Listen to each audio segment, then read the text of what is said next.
Сен эч качан жакшы жакка жек көрүү менен бурулбайсың. Жакшы жакка бир гана кечирим, сүйүү жана ишеним менен буруласың.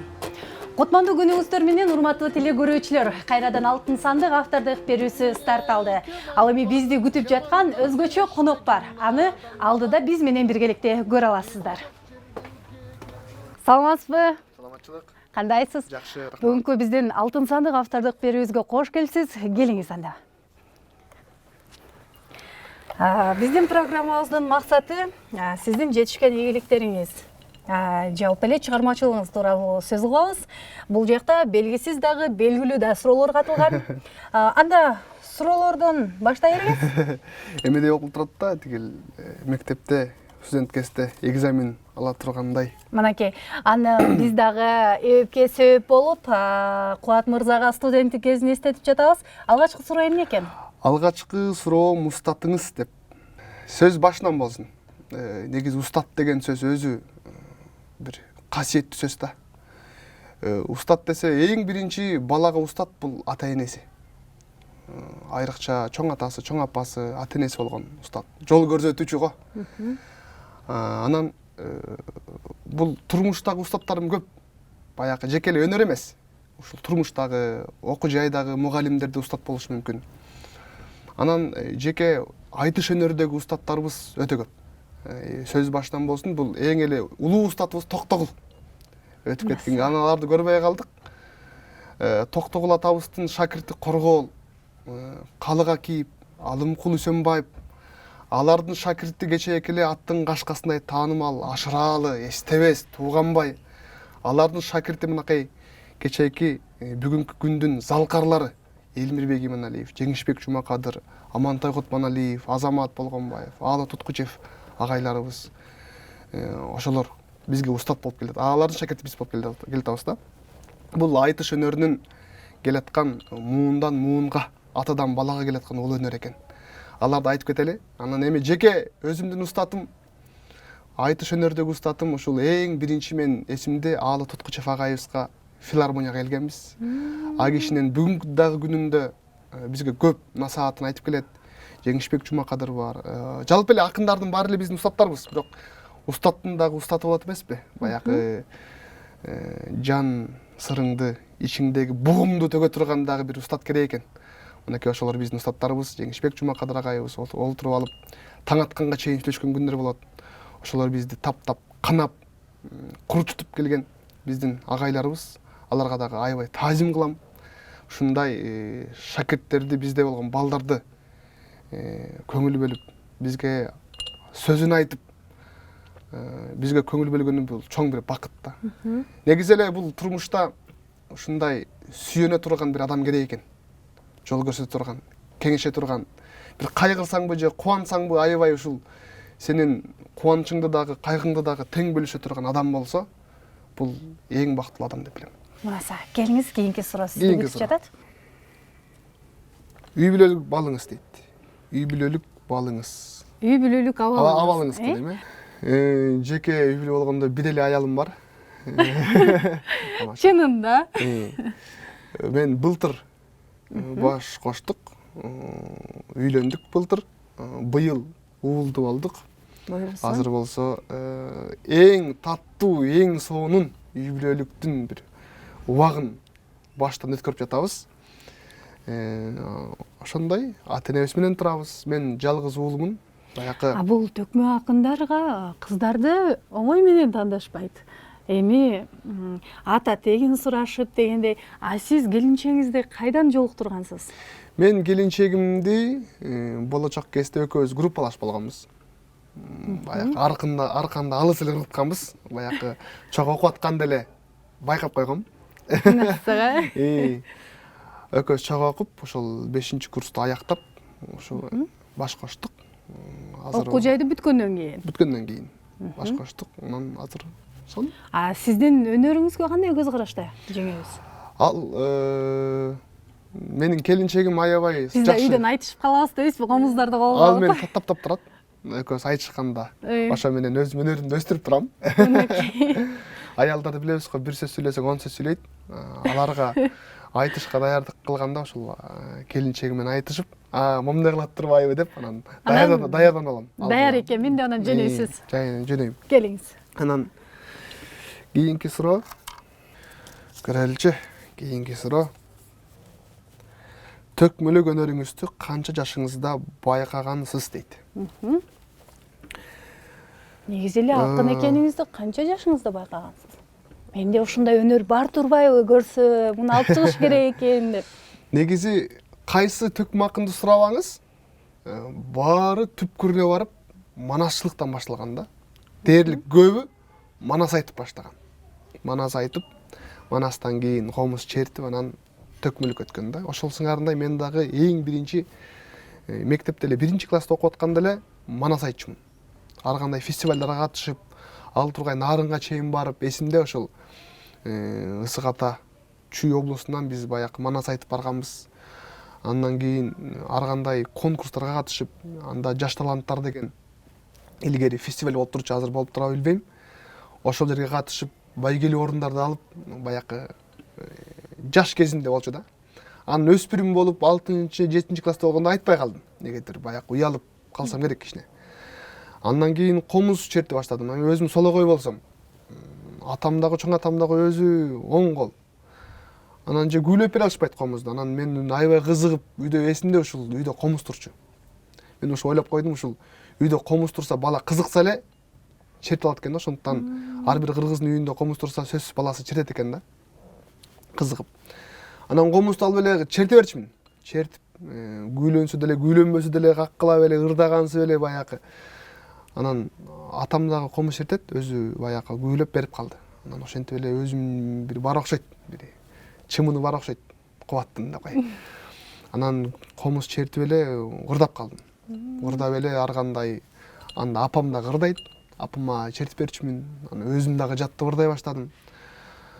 Анан 2005-би же 2006-жылы эл аралык айтыш болду казак-кыргыз филармонияда. Ошого барып, ошол жерден төкмө акындарды көрүп, ошондо биринчи жолу көрдүм да акындарды. Негедир ага чейин такыр эле көңүл бөлбөй мындай укчу эмесмин. Анан айтыштан кийин эле кызыгып калдым да, кантип эле ошо ордунан туруп эле төккөн бул кантип болсун ай. Кайчы бул жаттама, жаттайт да кантип. Анан бирок карасам бири-бирине суроо берип, жооп берип, айтыш болуп атат да. Учурдагы нерселерди айтып, ошондо дагы айтканда дагы аябай келтирип, ошол учурда дагы ошол сөзү менен келтирип, эмоция менен келтиргени мен аябай таасир кылып кызыга баштадым. Ошол күндөн баштап акындык менен ооруй баштадым. Радиодон бу, телевизордон акындар чыкты дегенде эле таштаган тамагым жерге таштап чуркачумун. Анда телефонум деле көп жок. Анан эптеп бир эмеге жаздырып алып укчумун. Ошентип атып, угуп атып, көрүп атып, акындарга кызыгып атып, өзүм дагы кошо баштадым. Мен үйдө жалгыз эжекем эле бар. Анан менмин, эжекем дагы окууга кетип калат. Мен жалгызмын да. Мен ошо жалгыздыктан олтуруп эле көргөндө ырдай берчимин. Бул ушундай лампочка деген ушундай жакшы болот турбайбы деп эле ырдап эле анан ошентип эле акырын атам дагы апам дагы ой, бул бала кызыгып баштады деп анан студент болгондон кийин айтыш фондко келдим. Ал жерден акындар менен тааныштым, алар жолго көрсөтүп ошентип акындык кошулуп кеттик. Ошолду айтсам, тагыраак айтсам, мен 10-9 класстан баштап акындык өнөрүмдү бага баштадым деп айтсам болот. Келиңиз кийинки суроону карап көрөлү. Кийинки суроо. Чынында эле экзаменден аябай жакшы өтүп атасыз. Эл алдында болуп өткөн кызыктуу окуялар. Негизи эле чыгармачыл адамдын ар бир күнү кызыктуу. Өзүнүн өмүрү эле бир кызык да. Карап отурсаң бир кызыктуу окуя.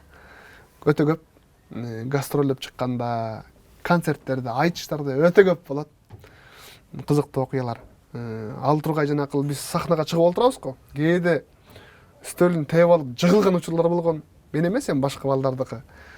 Ал жерден дагы күлөсүң. Эң кызыктуу окуялары болсо, баягы биз тойго чыгып жүрөбүз, ырдап. Көбү чакырат бизди баягы. Анан Токмокто Достук деген ресторан бар. Ал жерде 2 банкетный зал бар да. 2 өтө тең. Анан бир байкелер чакырып үйлөнүү той экен. Ырдап бер деп чакыргандан мейли барам. эми өзүм тааныйм. Анан 2 жаштын атын сурап алгам, ата энесин сурап алгам бүт каяктан экенин. Анан барып эле залга кирсем элем жаңы эле эме болуп, анан эми тамадалар тааныш да бар элечи. Тамада ким экенин сурап турдум да. Анан кире эле кубат чык деп эле анан чыгарып ийишти. Чыксам болуп турат. Деле ырдап атсам, аттарын айтып атсам элем, элдин баары мынтип эле мени карайт. Мен деле мынтип карап коем. Анан тамада акын келбей, кубат аттар андай эмес деп эле түртүп атат меничи. Дегенде эле сесимде хатаң мен башка залга кирип алыптырмын депчи. Эптеп анан 2 жашты эптеп ырдап чыгып кеттим. Күлүп алып чыгып күлгөнбүз тамада экөөбүзчү. Туй атаң мен тияк кирип алган турбайм депчи. Ошентип ошондой кызыктуу окуялар болгон, жаңылып калып. Кээде бир күндө 4-5 тойго барып каласың да ырдап. Ошондо аягында эми аттарын жаттап алыш, анан аягында жаңыла баштайсың. Бир жолу кыз менен баланын аттары дагы бир окшош экен да, баягы. Бар кыргыздарда дагы кызга дагы эркекке дагы колдоно тургандар. Экөөнү алмаштырып алып айткан күндөр болгон, ошондой кызыктуу окуялар көп болот негизи. Алардын баарын албетте эстеп күлүп олтурабыз. Мынакей, сиз сонун кызыктуу окуяларды айтып бердиңиз. Ал эми айтсаңыз, айтыш учурундагы кызыктуу мындай ким менен кызыктуу айтыш болду эле? Кайсыл атаандашыңыз сизден күчтүү болуп кеткен учурлар болду эле? Чынында эле жүрөк сезет го, мен чынында эле адашып атат окшойм дегендей болду эле? Кайсыл атаандашыңызды сиз күчтүү деп эсептейсиз? Негизи күчтүү атаандаш менен айтышкан өзү бир керемет да. Анткени күчтүү акынга туш болсоң, алар менен сүйөлүп, алар менен айтыш кызыктуу болот да негизи эле. Анан менин Болот деген досум бар, баарыңар билесиңер, Болот Назаров деген экөөбүз көп айтышка чыктык. Өзү капкара, мен болсо апапак. Анан экөөбүздүн айтышыбыз кызыктуу болот аябай. Аны кара деп жемелесем, ал мени кубарган ак деп. Анын бир ыры бар. Мен өзүм Жумгалдан болом. Бирок өскөн жерим Ивановка деген айыл. Дунгандар көп жашаган жер. Кубат баласың элең Жумгалдын, эми боордошу болдуң Дунгандын, кулунуң элең Жумгалдын, эми коңшусу болдуң Дунгандын деп көп экөөбүз кызыктуу айтыштар болот. Анан башка акындар менен чыгып, анан Болот менен чыгып калсам, ушундай аст экен, ырдаш бизге бакт экен, сени менен жемелешип ырдаган менин Болотум эле жакшы экен деп баягы экөөбүз аябай кызыктуу айтыштар көп болот. Жеке эле биздин досторубуз көп. Турат Жумаев, Жылдызбек Төрөканов, Баян Акматов, Тынчтык Эсенбай уулу деген акындар бар. Ошолор менен кызыктуу айтыштар болуп турат. Акыркы суроо жандуу үн менен бир чыгарма дейт. Мынакей, жана айткандай эле теле көрүүчүлөр аябай мени урушуп да жатса керек. Бул кыз бир төкмө акынды алып келип алып, жөн эле бир нерселерди сурап олтурат, ырдатпайбы депчи. Андыктан келиңиз, мени жемелеп баштай электе бир жакшы чыгарма аткарып бериңиз. Негизи мынабы Ашырал Айталиев деген ага атабыз ушундай түз эфирлерге барып калган айтчу экен. Ушу сүйлөгөндөн тажап кетем, эртерээк эле ырдатса экен депчи. Ошол сыңарындай биз дагы куру кол келбей комузубузду ала келдик. Обону Майра Керим кызы апабыздыкы, сөзү болсо бурмалап өзүмдүкү. Ошол мага жар керек деген ырды өзүмдүн вариантымен ырдап берейин. Болот.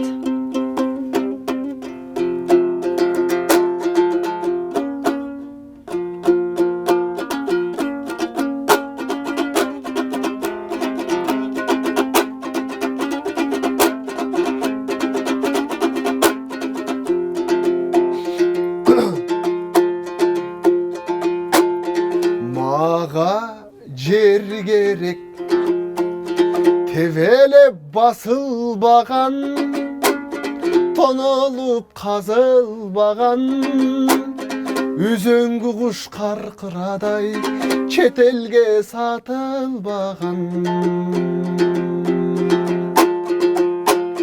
Мага дос керек чеп болуп урабаган, жаныма ынак адам, ашууга келген кезде эр токум сурабаган. Мага жар керек деп атам, анда бойдок болчумун. Жан дүйнөм жыйнай турган, ата-энем сыйлай турган, 10 бала төрөймүн деп күйөөсүн кыйнай турган. Көп бала төрөймүн деп жолдошун кыйнай турган. Маған эл керек, жамандан коргой турган, айыбын оңдой турган. Деми жок ыр төксөм да, дем берип колдой турган. Деми жок ыр төксөм да, дем берип колдой турган. Бали дейли дагы, мынакей сиз акыркы сурооңузга өзгөчө жооп бердиңиз деп баса белгилеп айта кетели. Урматтуу телекөрүүчүлөр, чындыгында суроо кандайча бүтүп калгандыгын мен өзүм дагы байкабай калдым. Ушунчалык бат жана кызыктуу бүттү. Буга мен толук ишенем жана сиздерди дагы ишендире алам. Сиздин дагы келип бергениңиз үчүн чоң рахмат. Бирок деген мен сизди эми бир эле ыр менен кой бергим келген жок чынында. Келиңиз бир төкмөлүккө салып туруп, жакшы бир буга чейин төгүп жүргөн чыгармаларыңыздан, мейли Кыргызстан жөнүндө, мейли мекенибиз тууралуу, мейли Алтын сандык автордук берүүсү тууралуу негизи бир жакшы саптардан айтып бериңиз. Ошол менен бүгүнкү биздин берүүбүздү жыйынтыктайбыз.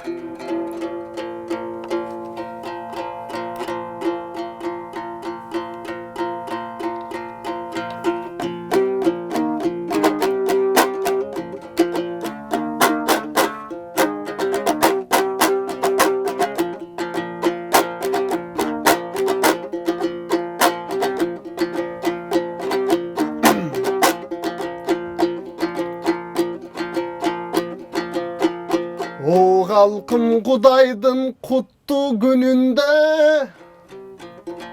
Кыргыздын салттуу үйүндө акындар келип ырырдайт, ушундай ак дастаркондун түбүндө. Бүгүн ырдап бер деп атайын, мына Мира сулуу чакырды. Бали. Жакшылап ырдап бербесең, жакшылап сүйлөп бербесең, өлтүрөм деп бакырды. Канча да сүйөт турбайбы биздей болгон акынды, биз болсо сүйөбүз ушул өзүңдөй болгон асылды. Мынакей ушундай жаштардын баарын чакырып, ийгиликке жете алган асылдарды чакырып, мына камерага тарттырып, чоң жакшылыктар ушундай болуп турган чак экен. Купулубуз абыдан толуп турган чак экен. Мен тилеймин Кудайдан New TV каналы жышаны жетсин туугандар Лондон менен Дубайга. Агайым кыргыз калкымдан ушул добушуң жетсин Кудайга. Ийгилик болсун силерге, эл уулу болот эмеспин, эмгегин кылса ким элге. Ушундай жаштарың келе жатпайбы калкым, баарыңа айтам сүйүнчү. Өзгөрсүн десең өлкөбүз калкым, өзүңдөн башта биринчи. Мынакей ушунчалык мыкты маанайда бүгүнкү биздин берүүбүз аягына келип жетти, урматтуу телекөрүүчүлөр. Сиздер албетте кызыктуу маекти ушунчалык жан дилиңиздер менен көрүп угасыздар деген үмүттөбүз. Биз берүүбүздү жыйынтыктайбыз, бирок сиздер менен коштошпойбуз. Алдыда дагы көп жакшылыктардан амандашканча сак саламатта калыңыздар. Сизге чоң рахмат.